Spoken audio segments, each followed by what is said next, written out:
नमस्कार दोस्तों, हमारी आज की कहानी का नाम है सोच। डिनर बनाने का समय हो गया था। साक्षी ने सोचा कि सबसे पूछ लेती हूँ कि सब लोग क्या क्या डिनर में खाएंगे। सबसे पहले उसने अपनी सास से पूछा, मम्मी जी, आज खाने में क्या बनाऊँ? साक्षी की सास मीना जी ने कहा, मुझे तो आज राजमा चावल खाने का मन कर रहा है। मेरे लिए राजमा चावल बना दो। बाकी लोगों से पूछ लो वो क्या खाएंगे। साक्षी ने अपनी ननद और देवर से भी पूछा कि मैं आज राजमा चावल बनाने जा रही हूँ, आप लोग क्या खाएंगे। वो बोले, ठीक है भाभी, आप राजमा चावल बना लो, हम भी राजमा चावल खाएंगे। अब बारी थी उसके ससुर से पूछने की। अपने ससुर से जाकर बोली, पापा जी, आज डिनर में कौन सी सब्जी खाएंगे? क्योंकि साक्षी के ससुर को चावल खाना मना था, उनको शुगर की बीमारी थी। साक्षी के ससुर ने कहा, बेटी, राजमा के साथ तो चावल ही अच्छा लगता है, और मैं भी रोटी खा खा के बोर हो गया हूँ। आज मुझे भी चावल ही खिला दो। और वैसे भी डॉक्टर ने कभी कभी चावल खाने को तो बोला ही है। साक्षी ने कहा, ठीक है पापा जी। रात्रि के 9 बजते ही साक्षी ने सभी घर वालों को आवाज़ लगाई, सब लोग खाने के टेबल पर बैठ जाइए, मैं खाना लगा रही हूँ। साक्षी ने सबको राजमा चावल लगा दिया और अपने ससुर जी को भी राजमा चावल ही परोस दिया था। मीना जी ने जब देखा कि साक्षी अपने ससुर को भी राजमा चावल ही परोस दिया था, मीना जी बोली, साक्षी, अपने ससुर जी को तुम चावल क्यों दी हो? उनको तो डॉक्टर ने मना किया है ना चावल खाने से। मम्मी जी, मैंने पापा जी से पूछा था तो उन्होंने बोला था कि रोटी खा खा के बोर हो गया हूँ, आज मेरे लिए भी राजमा चावल ही बना दो। मीना जी साक्षी पर गुस्सा हो गईं और बोली, अगर यह कल कहेंगे कि मुझे जहर दे दो, तो क्या तुम जहर दे दोगी? इनके लिए तुम्हें पता है कि चावल जहर के समान है। मीना जी अपने बेटे रंजीत की तरफ इशारा करते हुए कहा, देख लो अपनी बीबी को, इससे 4 रोटी नहीं बनाया जा रहा था। आजकल की लड़कियां ना जाने कितनी आलसी हो गई हैं। एक हम लोग थे, अगर तुमसे रोटी नहीं बन पा रहा था या बनाने का मन नहीं था तो मुझसे कह देती, मैं रंजीत के पापा के लिए रोटी बना देती। 4 रोटी बनाने की आलस की वजह से इनकी स्वास्थ्य के साथ हम खिलवाड़ तो नहीं कर सकते हैं। साक्षी बोली, मम्मी जी, मुझे बनाने में कोई दिक्कत नहीं थी, पापा ने बोला तो मैंने सोचा चलो चावल ही खा लेंगे। और वैसे पापा जी को डॉक्टर ने बिल्कुल चावल खाने से मना नहीं किया है, कभी कभी तो बोला ही है चावल खाने को।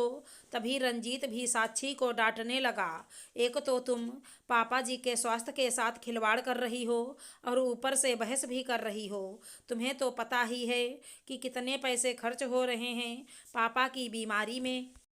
साक्षी के ससुर ने कहा, अब रहने भी दो, सब लोग बहू के पीछे हाथ धोकर पड़ गए हो। आज के बाद मैं नहीं खाऊंगा चावल, मेरी गलती है, बहू मुझे माफ़ कर दो। मैंने जो तुम्हें चावल बनाने को कहा, ना मैं तुमसे चावल बनाने को कहता और ना तुम्हें इतना सुनना पड़ता।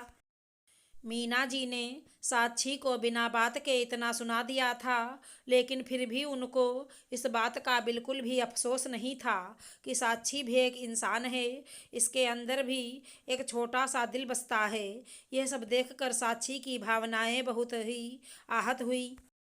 साक्षी की सास हमेशा इस तरह जरा जरा सी बात पर साक्षी पर बरस पड़ती थी। साक्षी कितना भी करती अपनी सास के लिए, वो कुछ ना कुछ कमी ढूंढ ही लेती थी। पति भी मिला था तो माँ का लाडला बेटा था।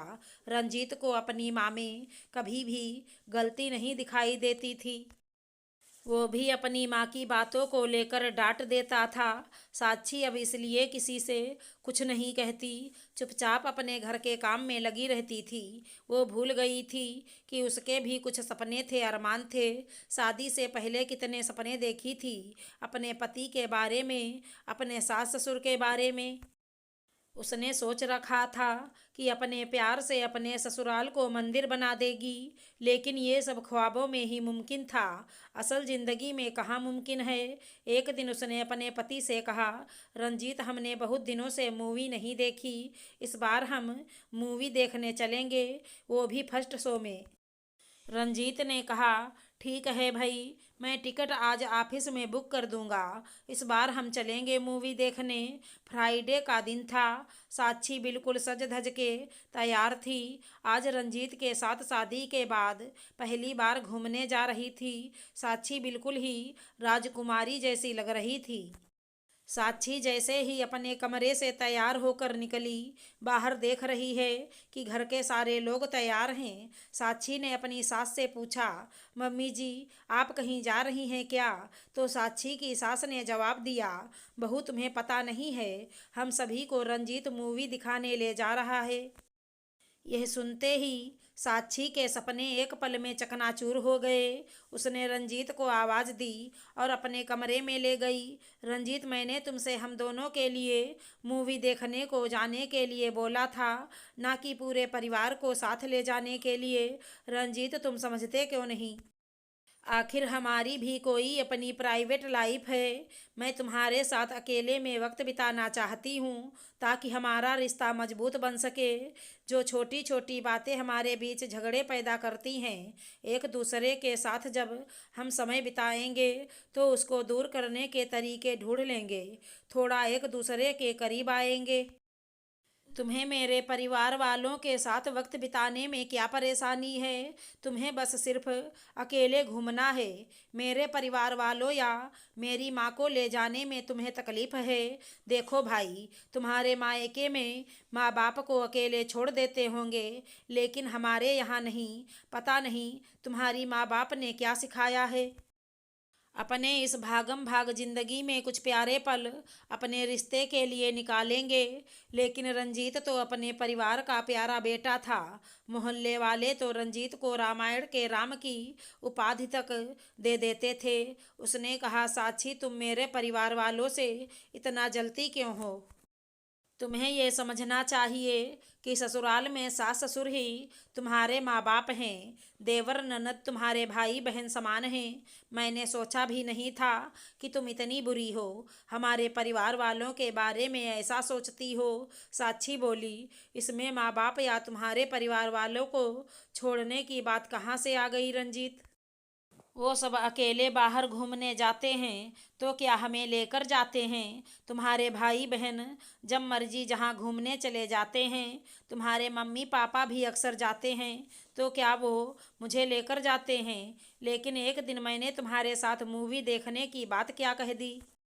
तुम्हें तो लगने लगा कि मैं तुम्हारे परिवार वालों को अहमियत ही नहीं देती हूँ। हमारी अपनी भी तो जिंदगी है।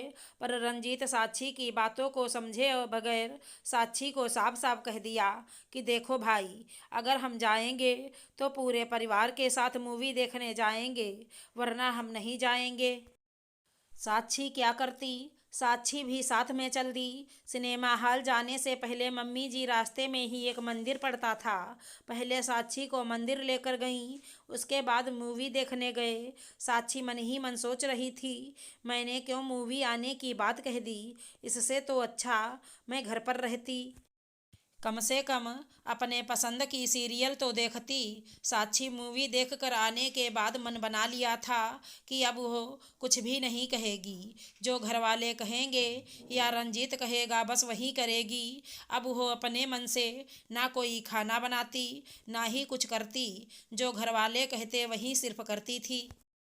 साक्षी और रंजीत के रिश्ते में बिना बात की दरार पड़ चुका था। रंजीत को लगता था कि साक्षी को उसके घर परिवार वालों की बिल्कुल भी चिंता नहीं है, जबकि सच्चाई ये नहीं थी। साक्षी हमेशा अपने सास ससुर या देवर ननद का ख्याल रखती थी। रंजीत और साक्षी की सास को छोड़कर साक्षी सबको पसंद थी, चाहे ससुर हों या उसके देवर ननद हों। आशा करती हूँ हमारी कहानी अच्छी लगी होगी। धन्यवाद दोस्तों।